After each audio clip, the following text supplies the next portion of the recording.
So if we start with our must-dos, the first one is going to be the bottom of your foot. So getting right from your heel, right to the base of your toes, all over that bottom element of your foot. So that's number one.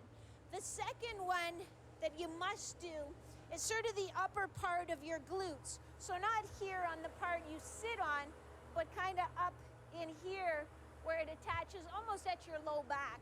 So if we sit down, you have to lean back a little bit and get that upper part of your glute.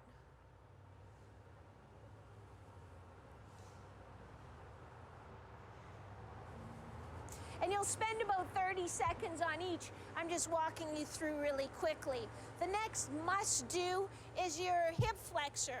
So I guess, yeah, if you sit down and put your legs out in front of you with your thumb across the front of your hip and you lift up your leg, you'll feel that almost like a thick rope of muscle.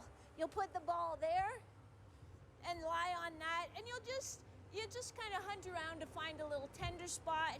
And then you can sit on that for a bit till it kind of melts away, and then find the next tender spot. Spending about 30 seconds on each side. So a little bit of dynamic mobility. So this is just hip internal rotation. You're not forcing it, you're just trying to warm up your hip internal rotator. So you can see Carson's feet are just a little wider than hip width. He's gonna pinch his knees in for a 3-second hold. Then just let him come out. Pinch him back in for a 3-second hold. If that's easy, if he doesn't feel any sort of stretch at all, he'll move his feet a little wider. But again, we're not trying to force it. So coming in, you'll do 10 like that. Then we're gonna flip around and do your half kneeling groin with rock back. So getting that leg straight out to the side. Good, now he's gonna keep a neutral back, so not rounding his back as he rocks back, but he's just gonna sit his bum back. That feels a deeper stretch in your adductor, right? And then you'll come forward. So again, he's not trying to force it. He's just trying to warm up to find his range of motion. So he'll just come back, forward, 10 on each side like that.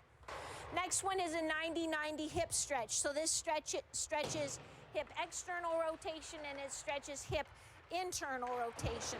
He's staying nice and tall in his torso and just coming forward at his hips. So he's gonna hold that for 15 seconds. Then he's gonna come sideways like he's trying to bring his shoulder towards his ankle on that side. And that's getting his hip internal, stretching him into hip internal rotation. So 15 seconds like that, then he'll flip-flop sides and do 15 seconds each way. The next one, Carson's coming up into your tall half kneeling position. Yeah, and then he's just rotating, sort of reaching from his ankle up overhead. So working those diagonal patterns as he comes up, following his hand with his head. Because a lot of the injuries you guys get isn't just a stretch of the groin, but it's a stretch plus a rotation, and that's how you tear your groin. So he's gonna do 6 of those each way, and then move on. I'm gonna start with a walking quadriceps stretch, into a lunge where he's gonna get a hip flexor stretch, and then a rotation, so he's rotating that pattern. Back into a walking quad, lunge, rotate. One more, good. Notice he's pushing his hips forward as he stretches his quad. So you'll do just 3 with each leg. So this is a high kick inverted reach.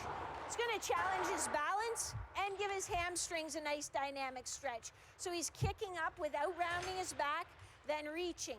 Taking 1 step, kick, reach through, 1 more step, kick, reach through, good. And he's reaching with his fingers in the front, reaching with his heels in the back, trying to make himself as long as he can. Again, 3 on each side. So this is a down, back, and reach. So again, it's not just opening up your groins, it's opening that pattern that includes your abdominals. You can keep going, boss. Includes your abdominals and the muscles that link right up into your upper body. So he's reaching, he's following his hand with his head. That's perfect. You'll do 3 facing each way. So this one is a sumo squat to pop. It's nice and loose. He's not jumping as high as he can, but he's rapidly lengthening his adductors and then rapidly contracting them. Again, 3 facing each way.